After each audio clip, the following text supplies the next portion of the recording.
ごめんね昨日は。びっくりさせちゃって。おかげで助かった。動物園で一緒に働く美人飼育員が突然倒れてしまった。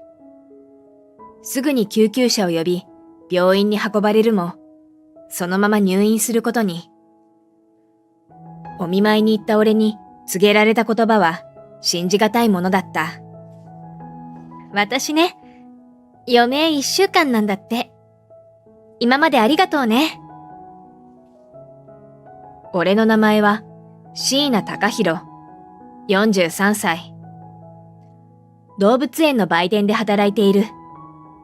数ヶ月前に、俺は理由があり、職を辞め、地元に戻ってきていた。実家のすぐ近くに動物園があり、動物好きの俺は、毎日のようにここに足を運んでいた。俺にとって、この動物園は癒しの場。出戻ってからというもの、毎日のように、この動物園を訪れていた。貴弘、よかったらうちの売店を気晴らしでいいから手伝えよ。ある日、ベンチに座り、ぼーっとペンギンの泳ぐ姿を見ていると、後ろの方から声をかけられた。この動物園の園長だ。園長との出会いは、もう40年近く前になる。小さい頃から頻繁に遊びに来る俺を、園長はいつも可愛がってくれていた。動物の餌やりや、裏の飼育小屋の様子を見せてくれたり、生態系などの話もしてくれた。俺が動物好きになったのは、園長のおかげ、と言っても過言ではないかもしれない。今回、俺が訳あって仕事を辞めたことを、園長はすべて知っていて、声をかけてくれたのだ。園長は多くを問うことはせず、大きく包み込む優しさで、俺を受け入れてくれた。俺はそんな園長に感謝し、売店で働くことにしたのだ。動物園、土日は多くのお客さんが来場する。次から次にお客さんが訪れ、なかなかハードな一日だ。子供たちは今見てきたばかりの動物のぬいぐるみを手に取り、お父さん、お母さんにおねだりをする。ぬいぐるみをゲットできた子供たちは、嬉しそうにそのぬいぐるみを抱きかかえ、満面の笑顔をしている。平日は土日とはガラリと変わり、平穏な日々が続く。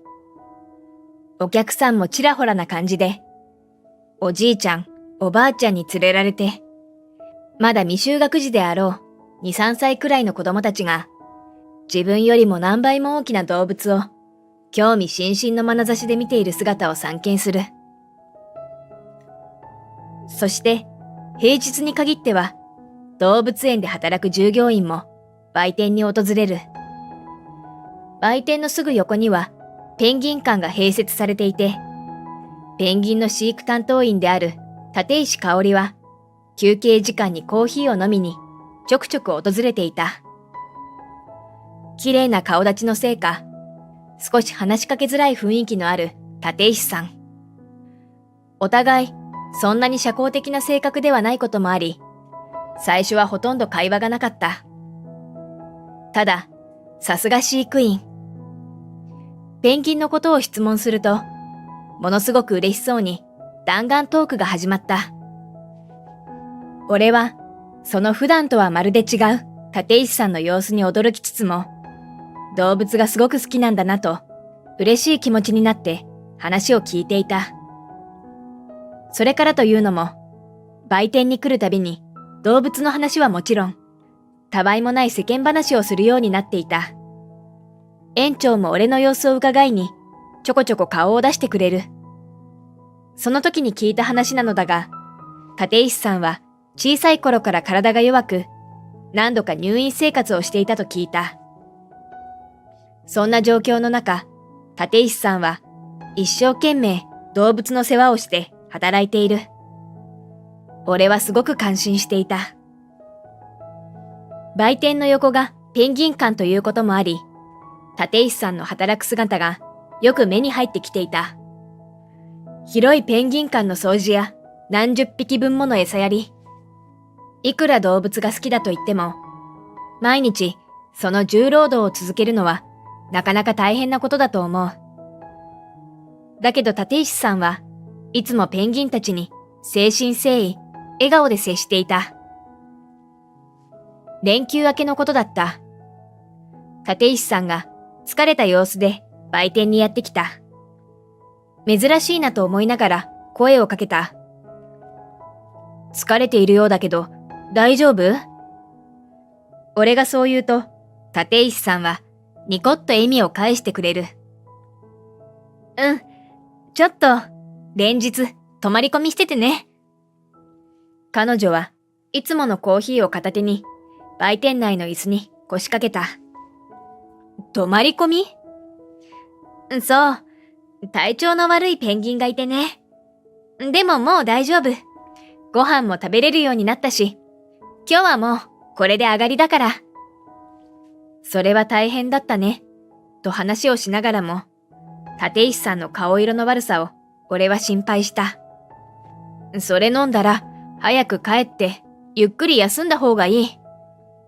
俺は立石さんにそう告げ、立石さんもそうだね、とうなずいた。そしてコーヒーを飲み終え、それじゃあ、と立石さんが立ち上がった時だった。立石さんはそのまま意識を失い、その場で倒れてしまった。俺はすぐに救急車を呼び、立石さんは園長と一緒に緊急搬送された。閉園後、携帯電話を確認すると、園長から着信が残っていた。俺はすぐにかけ直し、立石さんの様子を尋ねる。応急処置が行われ、意識も回復。状態も落ち着いたようなので、あとは家族に任せて、園長は帰宅することになったそうだ。どうやら立石さんは、極度の貧血を起こしていたみたいで、そのまま入院することになったらしい。心配だった俺は、次の日が休みだったため、立石さんのお見舞いに行くことにした。どうだい、体調は。なんと声をかけたらいいのかわからず、ぎこちない挨拶になってしまった。ごめんね、昨日は。びっくりさせちゃって。おかげで助かった。そう言った立石さんは、目に涙を浮かべ、泣き出してしまった。俺はただごとではないと思いながらも、どう対応していいかわからず、その場に立ち尽くしていた。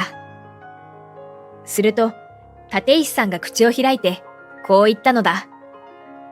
私ね、余命1週間なんだって。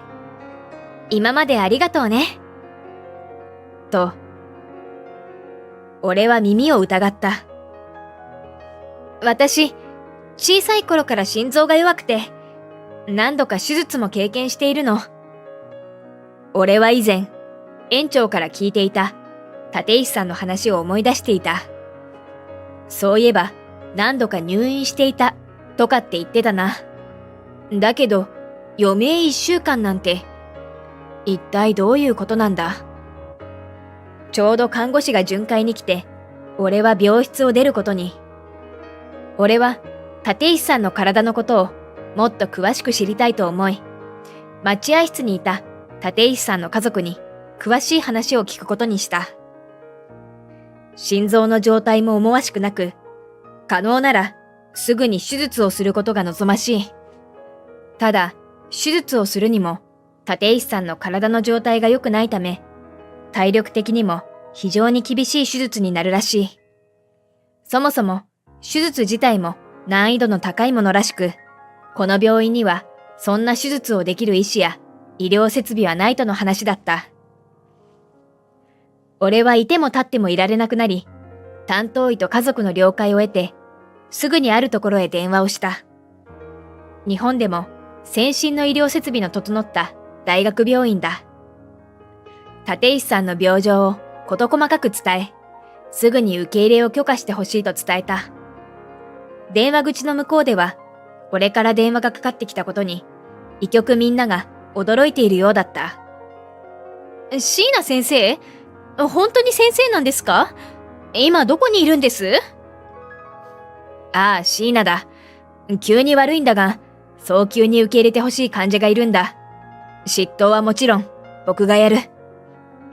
わかりました。椎名先生。よかった。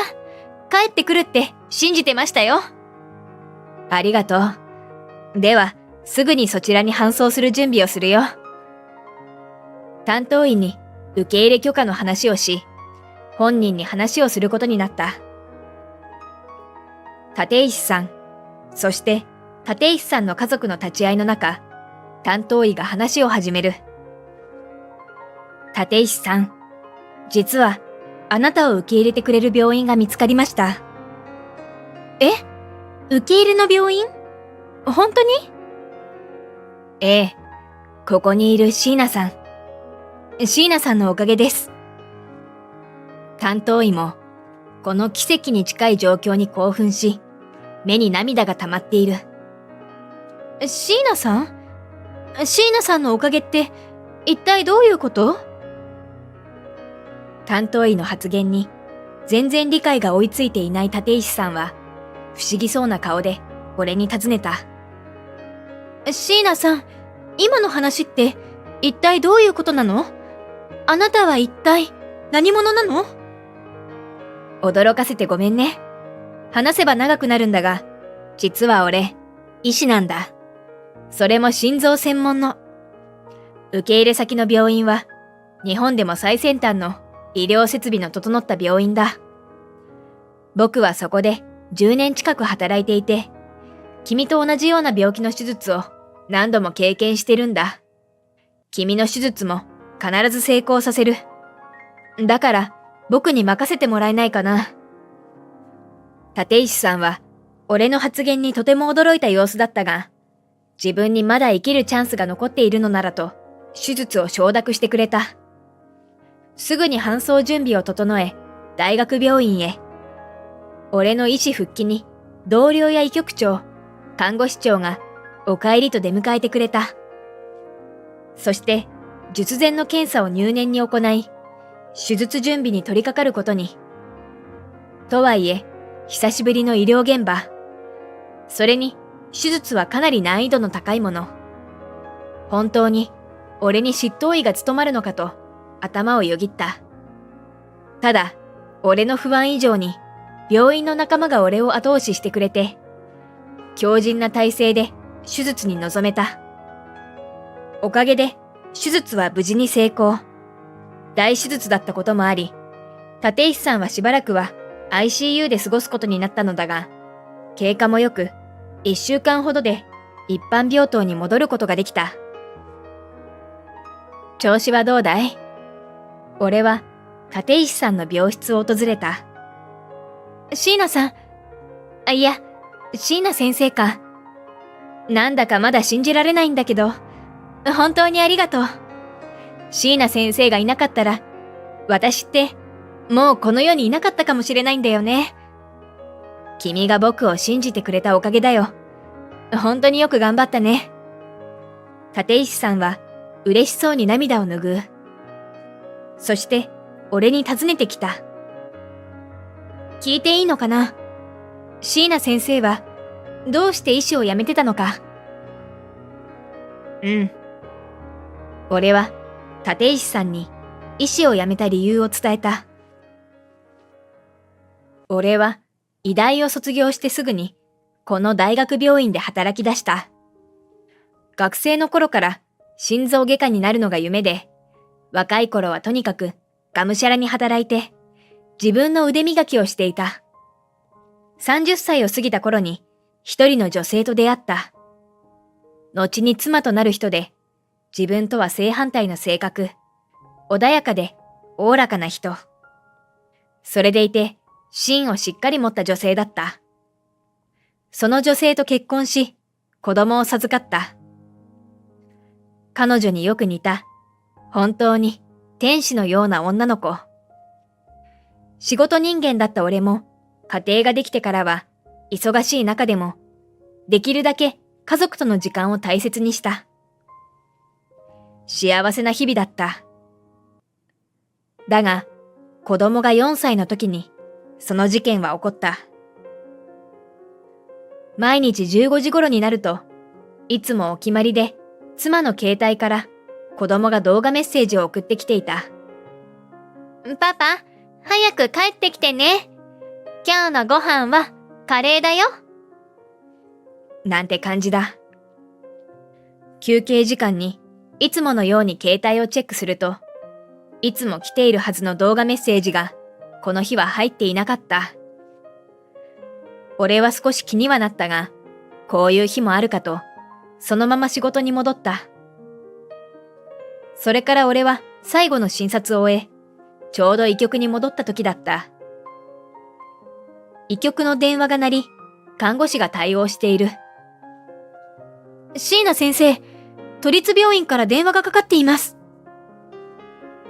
俺は都立病院には知り合いなんていなかったし、どうしてそんな病院から電話がかかってくるのだろうと、不思議に思いながら電話に出た。椎名博隆さんで間違いないでしょうか。実は、ご家族の椎名楓さんと、娘さんの遥さんが、信じられない言葉が続いた。交通事故だった。家のすぐ近くの公園に遊びに行く途中、事故に。俺は失意のどん底に叩き落とされた。家で過ごしていても、遥が、パパ、と駆け寄ってくる幻想を何度も見た。二人がいないこと。これはすべて夢の中の話だと言い聞かせたりもしていた。けれど、目を覚ますたびに自分が一人ぼっちだという現実。二人の死を受け入れることができず、何もかもが手につかなくなってしまった。なんだか重い話になってしまったね。俺は申し訳なさそうに立石さんに謝る。立石さんもそんなことないというように首を横に振っていた。私の方こそ聞いちゃってごめんなさい。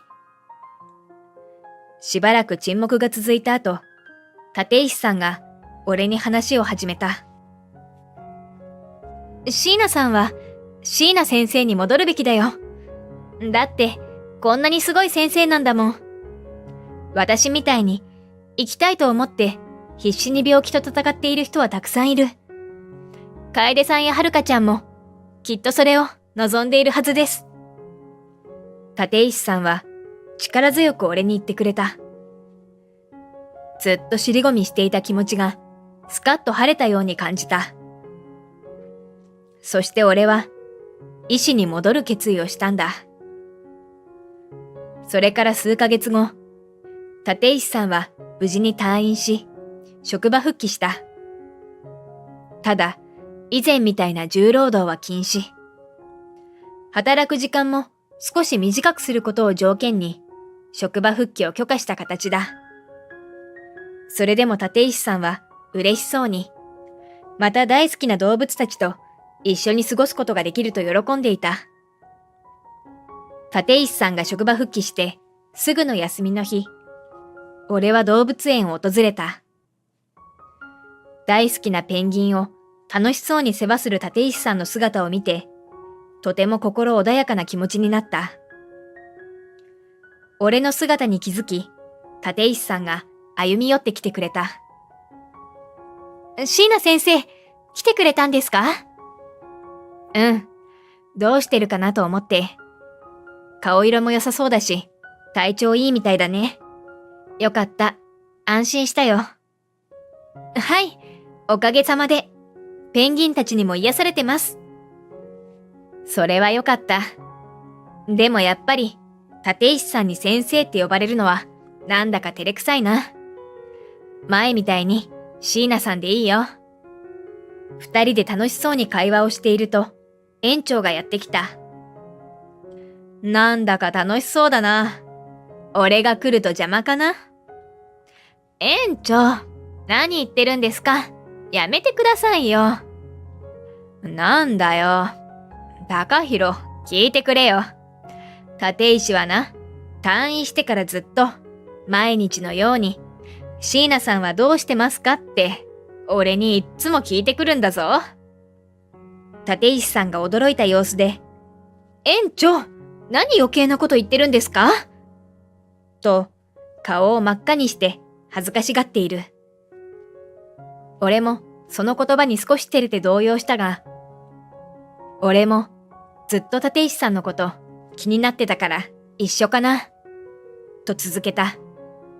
ほら、やっぱり俺は邪魔者だったな。早いうちに退散するよ。そう捨て台詞を吐くと、園長は言ってしまった。残された俺たちは二人して照れ笑い。その時間を楽しんだ。ずっと受け止めきれなかった現実。園長、立石さんのおかげで、俺はようやく受け止めることができた。そして、一度逃げてしまった俺を、快く受け入れてくれた大学病院のみんなにも感謝しかない。天国で見守ってくれている楓と遥のためにも、俺は自分にできることを俺なりに精一杯やっていこうと心に決めた。